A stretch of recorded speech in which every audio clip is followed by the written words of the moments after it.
becomes your reality. Let's change that tone together. You ever notice how your voice changes depending on who you're talking to? With a friend, maybe you're patient. With a stranger, you're polite. But with yourself, that tone can get sharp real fast, not always in the words, but in the weight behind them. See, we talk a lot about affirmations, about positive self-talk, about speaking life over ourselves. That's all good. But sometimes it's not even about what you say. It's how you say it. You could tell yourself, I've got to do better. And it might sound motivational one day. The next, it sounds like shame. Why? Because the tone changed, because your nervous system doesn't just hear words, it feels tone. Some of us have been talking to ourselves in a voice we picked up years ago. Maybe it came from a parent who meant well, but didn't know how to show grace. Maybe it came from a coach or a teacher, or even just life. It trained you to be hard, cold, urgent, unforgiving. So now when you mess up, that's the voice that answers. The one that says, of course you did. The one that sighs in disappointment before you even get the sentence out. The one that's always rushing you to the next thing, but never stopping to say, hey, I see you trying. And the wild thing is, we think that voice is productive. We think if I go soft on myself, I'll lose my edge. Let me tell you something, self-compassion doesn't make you soft. It makes you sustainable. That voice in your head becomes the environment you live in. And I don't care how high your goals are. If you're breathing in self-rejection all day long, you're going to burn out. So here's what I want you to try for just 3 days. Watch the tone of your self-talk. I don't mean sugarcoat everything. I don't mean ignore reality. I mean this, if you make a mistake, talk to yourself like someone who still deserves dignity. If you feel overwhelmed, don't bulldoze through it, acknowledge it, then move forward with kindness. If you're tempted to say, I'm so stupid, pause. Try, that didn't go how I wanted, but I can learn from it, same moment, same truth, very different tone. Sometimes changing your tone is as simple as softening your breath before you respond to your own thoughts. Sometimes it's saying, this is hard, instead of pretending everything's fine. And sometimes it's just adding a pause, a little space between what happened and how you talk to yourself about it. You might be surprised what happens when you stop attacking yourself before the world even gets a chance to. I get it. This isn't flashy. It's not some breakthrough productivity hack, but it's foundational because the relationship you have with yourself, that's the filter for every relationship in your life. If your inner tone is always rush, you'll rush others. If it's constantly disappointed, you'll carry that energy into everything you do. But if your inner tone starts to shift just a little bit, you begin to experience yourself differently. You start showing up with a steadiness that doesn't rely on everything going right. And over time, that tone becomes your new normal, not because life got easier, but because you stopped making it harder than it had to be. Try it. For 3 days, just change the tone. You ever notice how fast your mind runs when something goes wrong? Like one small mistake, and suddenly there's a whole committee in your head dragging you through every failure you've ever had. That inner voice doesn't just whisper, it spirals fast. And without even realizing it, you're not responding to reality anymore. You're reacting to a storyline that voice created. We all have that voice, the one that narrates your life like it's breaking news. You blew it. They probably think less of you now. Why do you keep doing this? It's constant and it's convincing because it sounds like you. But just because a thought comes from your own head doesn't mean it's true or helpful or even fair. That voice, it's not evil. It's trying to protect you. It learned early on that if it gets loud enough, maybe you'll fix the problem faster. Maybe you'll avoid embarrassment. Maybe you'll stay one step ahead of shame. But in the process, it forgets how to be kind. It forgets that you're human, not a machine. And if you don't catch that voice, if you don't interrupt it, you start following it like it's the whole truth. So here's what I want you to practice. Interrupt the narrator when that voice kicks in. Pause, step back, notice it. Name it. That's my fear talking. That's anxiety trying to keep me in control. That's the old voice. I don't have to go with it. Simple phrases, but they break the trance. They remind you that you are the thinker, not the thought. It's not about arguing with your mind. It's not about fighting every negative idea that comes up. It's about choosing which ones you actually want to partner with. You get to decide if a thought gets airtime or not. And just like a bad radio station, you can switch the frequency when it starts playing something that's messing with your peace. Sometimes interrupting that narrator sounds like this: I hear you, but I'm not going there today. Other times it sounds like, okay, I messed up. That doesn't mean I am a mess. That voice will try to take you all the way down a road of shame, and all you have to do is take the first exit. Now, this isn't about pretending everything is fine. It's about protecting your energy so you can deal with what's real. You don't need a 30-minute mental punishment just because you forgot something or didn't handle something perfectly. You need a clear head and a calm heart so you can fix what needs fixing and move on. And here's what's wild. You don't even need to be 100% confident to interrupt the narrative. You just need to be willing to question it. That's where the shift starts. The second you say, what if this voice isn't telling the whole story? You're not stuck in the loop anymore. You've got leverage. You've got perspective. There's power in that pause. That space between hearing your inner critic and deciding not to give it the mic. In that moment, you reclaim your ability to speak to yourself instead of just reacting to yourself. You don't have to silence every negative thought. You just have to stop letting it run the show. You're not weak for having those spirals. You're human, but you're also strong enough to interrupt them. And when you start doing that consistently, even for 3 days, you'll be shocked at how much quieter that inner chaos becomes. Not because life changed, but because you did interrupt the narrator. You ever have someone believe in you before you believed in yourself? That kind of voice sticks with you. It doesn't pressure you. It pulls you forward. It doesn't shame you into action. It reminds you who you are when you forget. That's the kind of voice we all need. But too often we wait for it to come from someone else, when the truth is you can be that voice for yourself. Most of us don't even realize how harsh our self-talk has become. We think we're just being honest with ourselves, holding ourselves accountable. No fluff, no sugarcoating. But there's a line between being honest and being harmful, and too many of us cross it daily thinking we're doing ourselves a favor. If someone you loved made a mistake, you wouldn't look them in the eye and say, you're always messing things up. You wouldn't say, why can't you get it together? And yet, that's how we talk to ourselves, automatically, without question. And over time, that kind of tone trains your brain to expect failure, not growth. What if instead you started talking to yourself the way a good coach would? I'm not talking about cheerleading or fake positivity. I'm talking about that calm, steady, firm, but fair kind of coaching. The kind that says, okay, here's what happened, and here's how we're going to fix it. The kind that doesn't ignore the mistake, but also doesn't reduce you to it. That's a whole different posture. A coach doesn't yell at you because you're worthless. A coach gives you direction because you have potential. That's the energy you need to bring into your self-talk. The moment you slip up, instead of going into that mental spiral of blame or frustration, ask yourself, if I were mentoring someone through this exact moment, what would I say? And 9 times out of 10, you'd say something a whole lot more helpful than what you just told yourself. There's strength in self-correction, but there's also strength in self-support. We're not taught that. We're taught to toughen up, push through, keep grinding. But here's the truth. It's easier to push yourself when you feel safe with yourself, when your internal voice is grounded, not aggressive, clear, not cruel. When you mess up, do you speak like someone who wants to see you win or someone who wants to punish you for losing? Because the way you talk to yourself in failure, that's the blueprint for how you'll move forward. If the conversation becomes, you're such a screw up, then your brain will start preparing for more failure. But if the tone is, all right, that didn't go well, let's reset.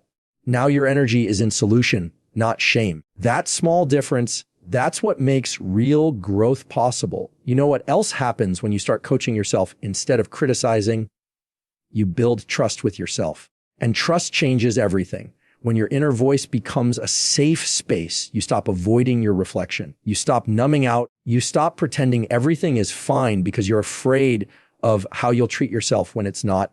It doesn't mean you let everything slide, but it means when you mess up, you meet yourself with clarity and care. That's how you actually learn. That's how you move from survival mode into something sustainable. So try it just for 3 days. Every time you catch yourself spiraling or being overly critical, ask, would I say this to someone I'm trying to help? If the answer is no, then pause, reframe, shift from scolding to coaching. Speak with the tone of someone who knows you're capable, not someone who's tired of being disappointed. Because when you talk to yourself like you want yourself to grow, you will. Coach yourself forward. You ever notice how loud fear gets when you're standing still? Like the moment you're unsure, fear steps in and starts filling in the blanks for you, usually with worst case scenarios. You'll probably mess this up. They won't take you seriously. Why even try? And what's tricky is that fear doesn't always show up screaming. Sometimes it whispers just enough doubt to make you second guess yourself and stay stuck. Here's what I want to say to that. Your fear is not a prophet. It's just loud. It gets its power when you let it become the narrator of your future. But what if you change the script? Most of us speak to ourselves from the place we're trying to escape. We use the language of frustration, the language of fear, the language of, I never get this right, or this is just how I am. And then we wonder why we keep repeating the same cycles. What if instead you spoke to yourself from the place you want to be, the version of you who's not defined by failure or held hostage by the past, but who's figuring it out, becoming, growing. It doesn't have to be some grand, confident declaration. It could just be a subtle shift. Instead of saying, I'm terrible at this, try, I'm still learning this. Instead of, I always screw this up, try, I'm working on getting better at this. It might sound small, but it's not, because every word you speak to yourself is shaping your identity, even the quiet ones. And when your identity is tied to fear, progress feels dangerous.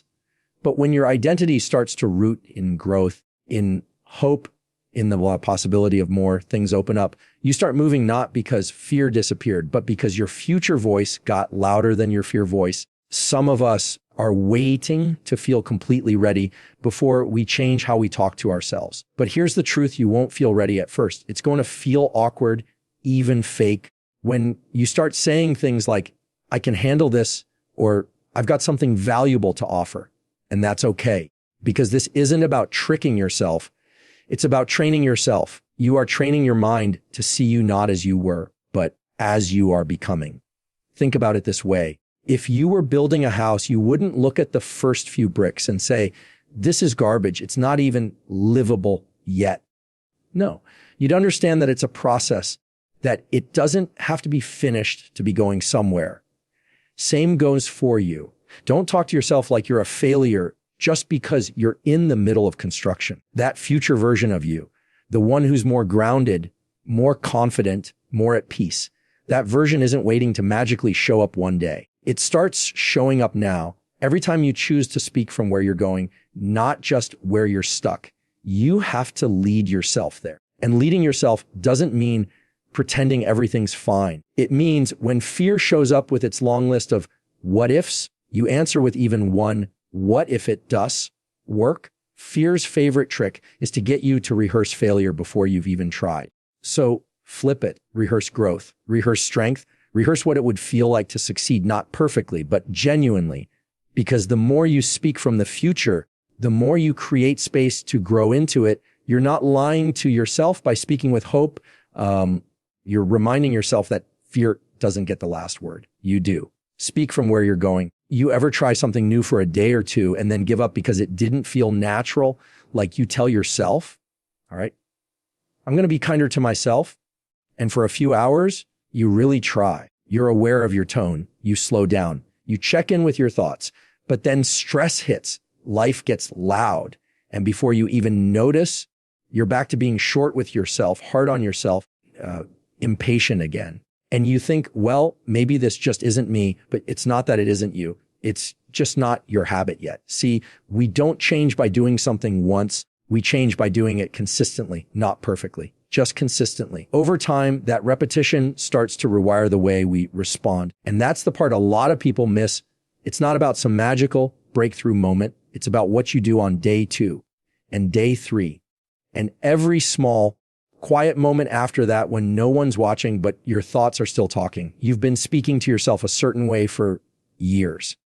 maybe even decades. So of course, it's going to feel awkward to change the script. Of course, it's going to feel unnatural at first to talk to yourself with more compassion, with more calm, with more patience. But just because it feels unfamiliar doesn't mean it's wrong. It just means you're doing something new, and new takes practice. You want to know how real growth happens. It's in those moments when you don't feel like being gentle with yourself, but you do it anyway. When your instinct is to criticize, but instead you pause and offer yourself just a little bit of grace, not because you've earned it, not because everything's going great, but because you've decided that's the kind of environment you're building in your own mind. And that's what this really is, environment. The way you talk to yourself creates the emotional climate you live in.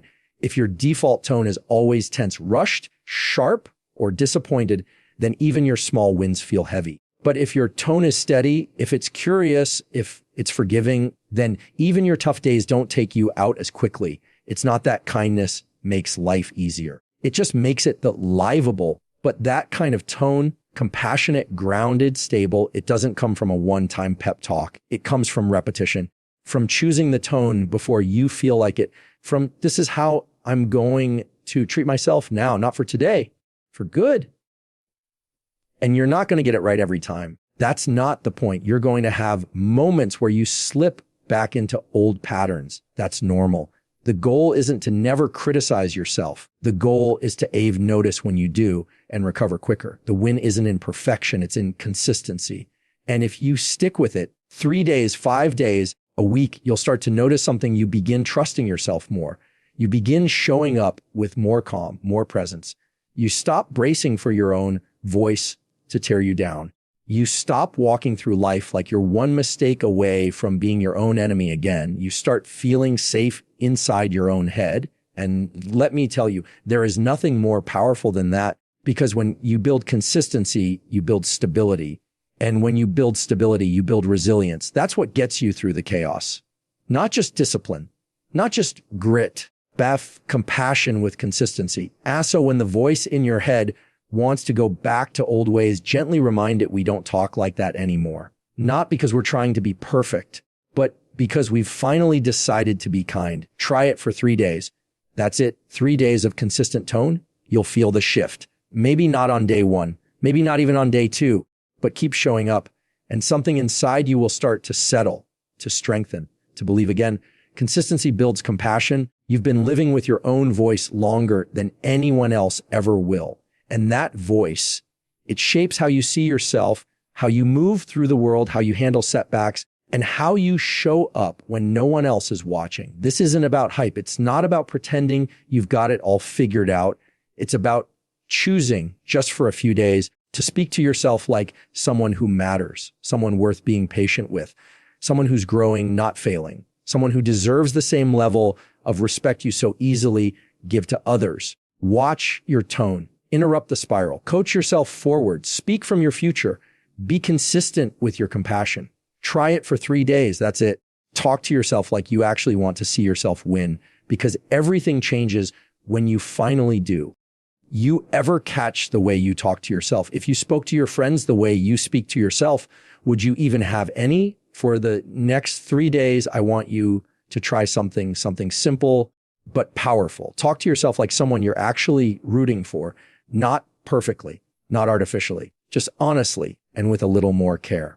Because the tone you set with yourself, that becomes your reality. Let's change that tone together. You ever notice how your voice changes depending on who you're talking to? With a friend, maybe you're patient. With a stranger, you're polite. But with yourself, that tone can get sharp real fast, not always in the words, but in the weight behind them. See, we talk a lot about affirmations, about positive self-talk, about speaking life over ourselves. That's all good. But sometimes it's not even about what you say. It's how you say it. You could tell yourself, I've got to do better. And it might sound motivational one day. The next, it sounds like shame.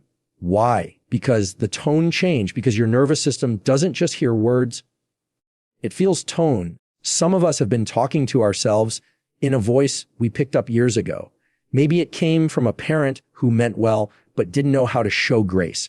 Maybe it came from a coach or a teacher or even just life It trained you to be hard, cold, urgent, unforgiving. So now when you mess up, that's the voice that answers. The one that says,